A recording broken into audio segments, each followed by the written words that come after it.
Bonjour, bonjour les amis, j'espère que vous allez bien. Donc on est le 14 avril 2020, toujours en confinement, mais comme on l'a vu dans une précédente vidéo, le soi n'est pas confiné, donc ça c'est une bonne nouvelle.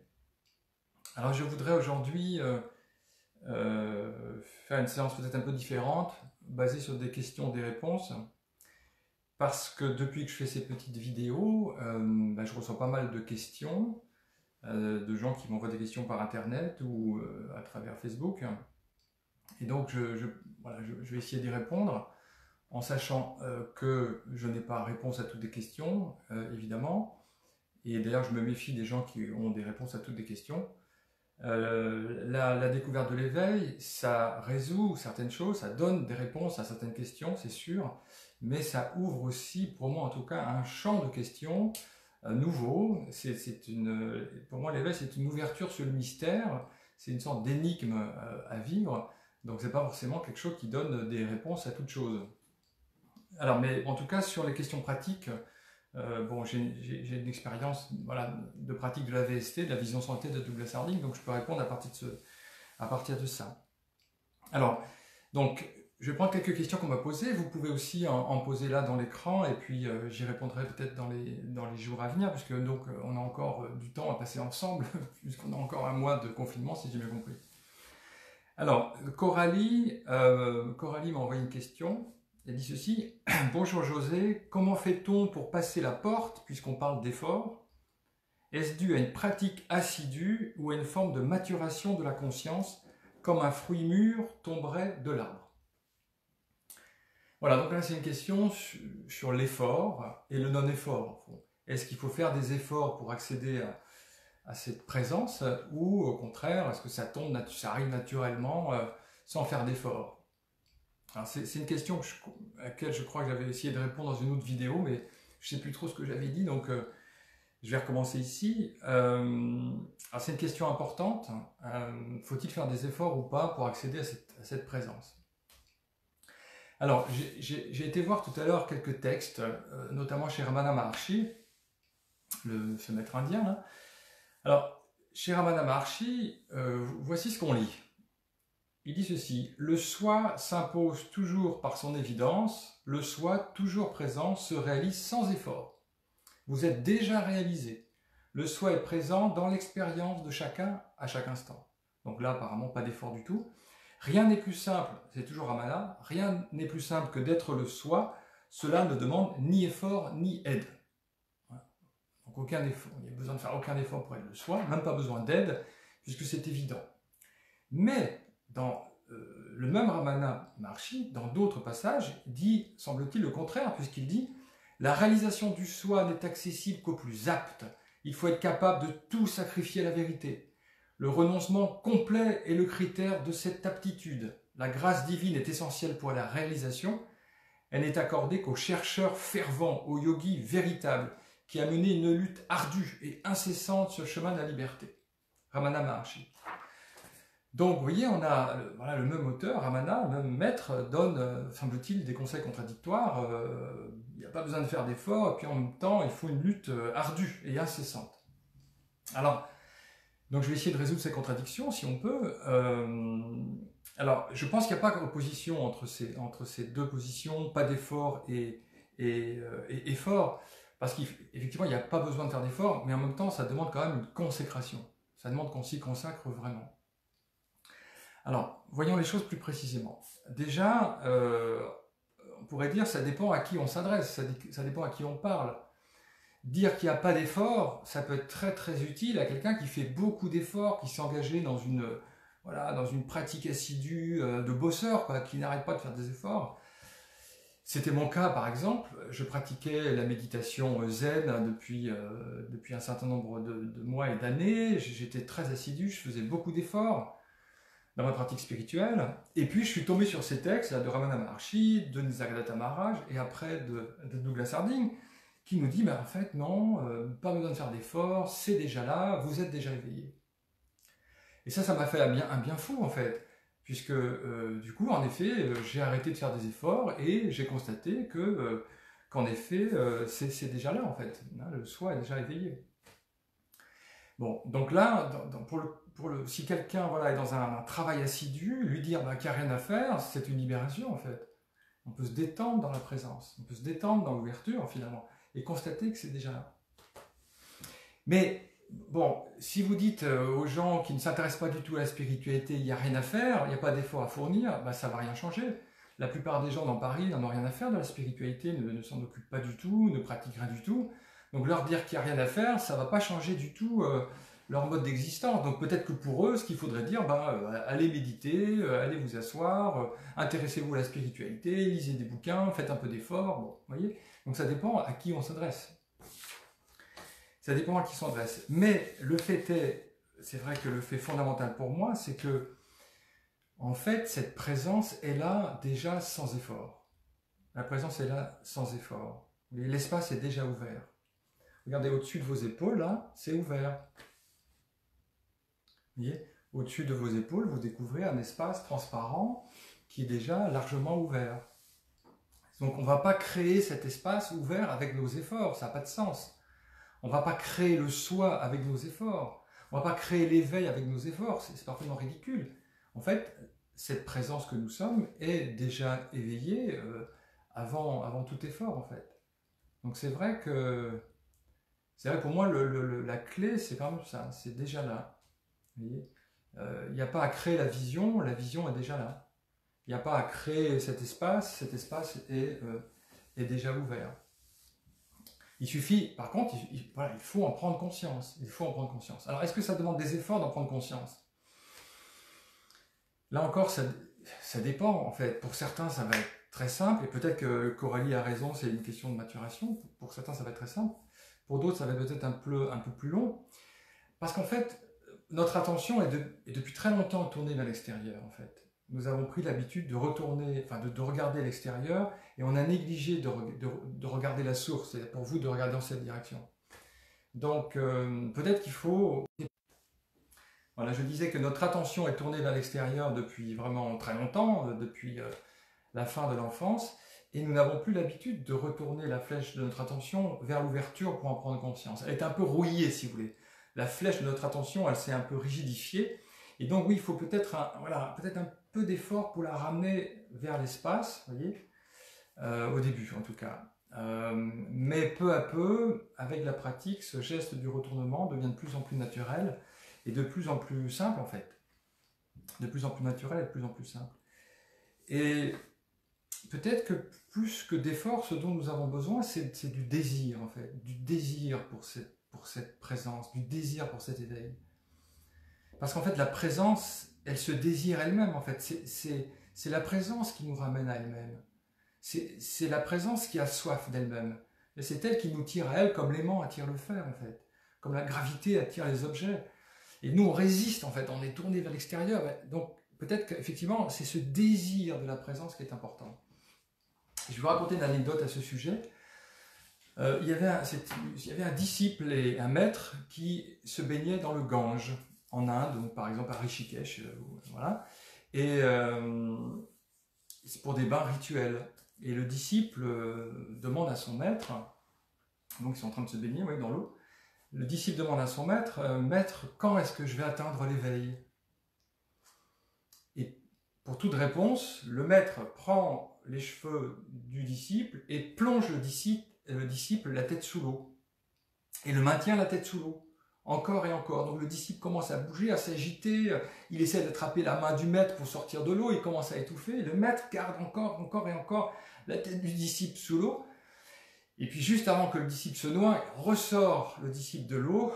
Alors le disciple dit « Vous êtes fou, j'ai failli me noyer, etc. » Et le maître demande au disciple « Qu'est-ce que tu désirais quand tu étais sous l'eau ?» Et le disciple dit « Je désirais l'air, je désirais respirer. » Et le maître répond « Quand tu désireras l'éveil aussi fort, tu l'auras instantanément. » Donc peut-être que ce dont nous avons besoin, c'est du désir de revenir à cette présence en fait. Désir de revenir au centre. Alors, donc là c'était pour la question sur l'effort, voilà. Alors j'ai une autre question, une question de Judith, qui m'a demandé, par rapport à une expérience, à une vidéo que j'ai fait l'autre jour sur le sentiment du « je suis », Judith m'a demandé comment ne pas confondre le sentiment « je suis » avec les sensations corporelles. C'était une vidéo dans laquelle j'essayais d'expliquer comment, pour moi, Nisargadatta Maharaj s'y prend pour nous conduire à l'éveil. Donc, et Maharaj nous dit de nous plonger dans le « je suis », en fait, de nous plonger complètement dans le « je suis », et d'aller ainsi jusqu'à la source du « je suis », jusqu'à la racine du « je suis » qui est l'absolu. Alors comment distinguer le « je suis » des sensations corporelles? En fait, les sensations corporelles, ce sont des phénomènes qui apparaissent dans le « je suis », qui apparaissent au sein du « je suis ». Les sensations apparaissent et disparaissent, le « je suis », il est immuable en fait. Et d'autre part, les sensations corporelles, elles sont multiples. Là, j'ai les sensations de mon pied, de mes fesses, j'ai les sensations de mon sourcil, donc il y a différentes sensations. Mais le « je suis », il est global en fait, il est unique. Donc c'est pas la même chose en fait, les sensations corporelles et le « je suis ». Le « je suis », c'est le fait d'être, tout simplement. C'est le fait d'être purement, le fait d'exister, si vous voulez, c'est un ressenti d'être. Et ce que nous demande Ramana, Nisargadatta Maharaj, Ramana aussi d'ailleurs, c'est de plonger dans ce ressenti de la présence et d'aller avec ce ressenti jusqu'à la source. Donc ce n'est pas exactement, même pas du tout, les sensations corporelles. On peut partir des sensations corporelles, on peut partir d'une sensation, par exemple, du pied ou de la respiration, voir que ces sensations apparaissent dans une présence qui est je suis, et voir ensuite jusqu'où nous mène cette présence du je suis. Et justement, j'ai une autre question de Samir qui m'a demandé, aurais-tu des conseils pour plonger dans le je suis, donc c'est toujours avec la même vidéo, sans en faire un objet mental. Voilà, car j'ai l'impression que c'est mon problème. Donc ici, Samir fait du je suis un objet mental, c'est-à-dire qu'il en fait une pensée en fait. Et pourtant, le je suis, ça n'est pas du tout une pensée. Ça n'est pas du tout une pensée. Vous voyez, alors peut-être que c'est parce qu'en Occident, en France en particulier, on a en tête cette phrase de Descartes, je pense, donc je suis. Donc on a l'impression peut-être que le je suis est une pensée, hein, et qu'il faut penser pour être. Je pense, donc je suis. Si je ne pense plus, est-ce que je suis encore? Bon. Mais en réalité, il aurait fallu formuler les choses différemment. Je suis, et donc parfois je pense pas. C'est je suis qui est premier. Donc le je suis n'est pas une pensée, ça n'est pas une image. Les pensées apparaissent et disparaissent au sein du je suis, au sein de cette présence. Pareil pour les images mentales, elles apparaissent et disparaissent dans ce je suis. On a des milliers de pensées par jour, je sais pas, 10 000, 20 000. Elles se succèdent, elles sont multiples, mais le je suis, il est toujours là en fait, il est permanent, il ne change pas lui. Vous voyez. Donc, alors, en même temps, c'est vrai que la différence entre le je suis et la pensée, elle n'est pas évidente à faire parce qu'on est identifié à nos pensées. On est collé à nos pensées. Et on est collé à nos pensées. Et quand j'étais professeur de philosophie, je le suis encore, mais au début, quand j'étais professeur de philosophie, je ne voyais pas du tout la différence entre le je suis et la pensée. En fait, je les confondais tous les deux. Or, c'est très très différent. La pensée, c'est comme une phrase, en fait, un bout de phrase qui apparaît dans la conscience. Par exemple, je dois acheter du pain. Voilà, vous avez une pensée, je dois acheter du pain. Donc, elle a un début et une fin. Elle apparaît et disparaît au sein du je suis. Et comment donc ne pas faire du je suis un problème mental? Eh bien, en revenant à l'expérience, en fait. En revenant à l'expérience, par exemple, à l'expérience des yeux fermés, là, que j'ai donné dans le livre 62 expériences de spiritualité quotidienne, donc, que j'ai donné aussi en vidéo. Donc, voilà, vous fermez les yeux et vous posez quelques questions sur ce sentiment de présence. Quelle est sa taille? Est-ce qu'il a une taille? Est-ce qu'il a une limite? Est-ce qu'il s'arrête vers le haut? Est-ce qu'il s'arrête vers le bas, à droite, à gauche? Est-ce qu'il a un âge? Est-ce qu'il a une forme? Vous voyez? Voilà, donc ce sont des questions qui pointent vers l'expérience. Ce ne sont pas des questions évidemment qui appellent une réponse mentale, mais qui pointent vers la présence. Donc on part du je suis, on s'installe dans le je suis, et le je suis nous conduit à la présence et encore au-delà même, jusqu'à la vacuité. Tout à l'heure, quelqu'un m'a posé une question sur Internet aussi, là sur Facebook, qui était celle-ci. Christophe m'a demandé: la conscience qui entoure le corps est-elle la même que celle que je perçois en retournant mon attention? La conscience qui entoure le corps est-elle la même que celle que je perçois en retournant mon attention? Alors, peut-être que Christophe veut dire qu'il a l'impression qu'il y a d'une part la conscience liée au monde manifesté, et puis d'autre part la conscience que je découvre dans cette direction, c'est-à-dire pour vous dans cette direction, qui serait la conscience vide. Et effectivement, on pourrait avoir l'impression qu'il y a d'un côté le vide, hein, que vous découvrez là, hein, au-dessus de vos épaules, il y a d'un côté le vide, puis de l'autre côté il y a le plein, le monde manifesté, le monde des couleurs, le monde des phénomènes. Mais alors on recréerait une dualité entre le vide et le plein, entre l'espace et la forme. En réalité, il n'y a pas de dualité entre le vide et le plein. Il n'y a qu'une seule conscience, il n'y a qu'une seule présence. Le vide et le plein sont unis. Il y a un sutra du Bouddha qui s'appelle le Hridaya Sutra, le sutra du cœur, qui dit le vide c'est les formes et les formes sont le vide. C'est-à-dire qu'on ne peut pas séparer le vide que vous découvrez au-dessus de vos épaules d'avec le monde en fait. Les deux sont liés. On a les deux ensemble en fait. Parce que sinon la tentation ça pourrait être de fuir dans le vide pour se débarrasser du monde. C'est une tentation qu'on peut avoir quand nos problèmes humains sont difficiles, on aimerait s'échapper dans le nirvana, dans la vacuité. Mais là, ce serait une fuite du monde manifesté, en fait. Ce serait recréer une dualité. En réalité, il n'y a qu'une seule conscience, mais il n'y a pas d'intérieur, il n'y a pas d'extérieur. Nirvana, c'est samsara, la vacuité, ce sont les formes, c'est la vacuité, et du coup, la totalité du réel est embrassée dans cette présence. Il n'y a rien à rejeter, il n'y a rien à fuir, et en particulier pas notre humanité, hein, qui doit être accueillie, qui doit être embrassée aussi dans l'ouverture.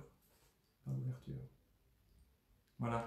Et puis Isabelle a demandé, mais c'était sous la forme de l'humour, puisque j'avais dit qu'elle avait un Facebook à 18h, elle demande à quelle heure est l'éveil.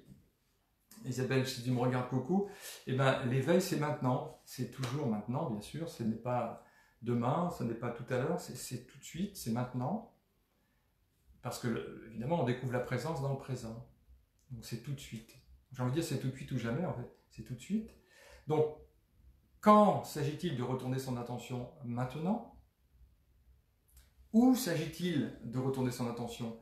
Eh bien vers l'espace au-dessus de vos épaules en fait.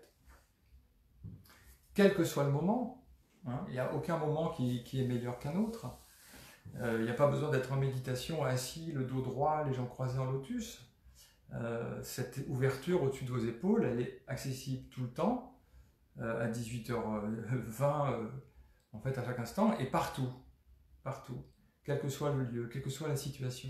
C'est pour ça que Douglas appelait cette pratique la méditation pour la place du marché, parce que quel que soit le moment, quel que soit le lieu, quelle que soit la situation, nous pouvons retourner notre attention et prendre conscience de cet espace au-dessus des épaules.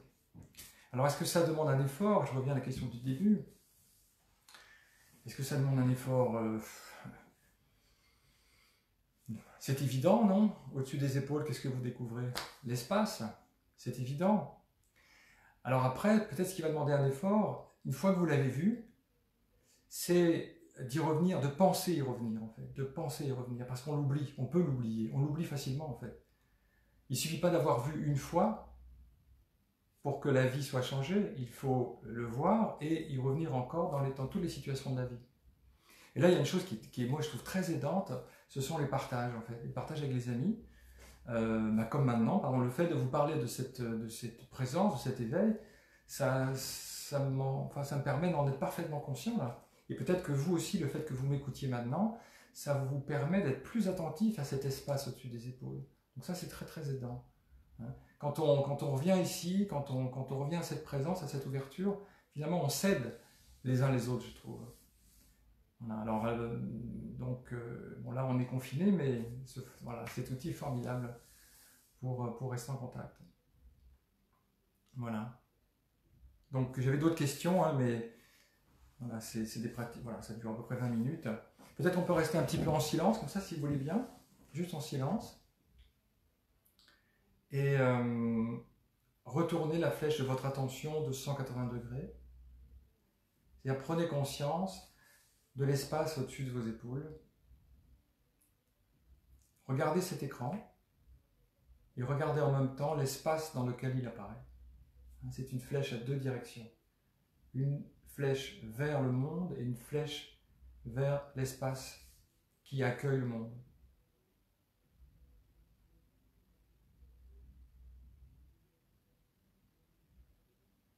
Voilà, c'est naturel en fait. Hein, voilà. C'est la manière naturelle de vivre, c'est la manière naturelle d'accueillir le monde à partir de l'ouverture. Voilà. Eh bien, merci beaucoup. Voilà, j'espère que j'ai répondu à quelques-unes de vos questions. Et puis, à demain alors, et portez-vous bien.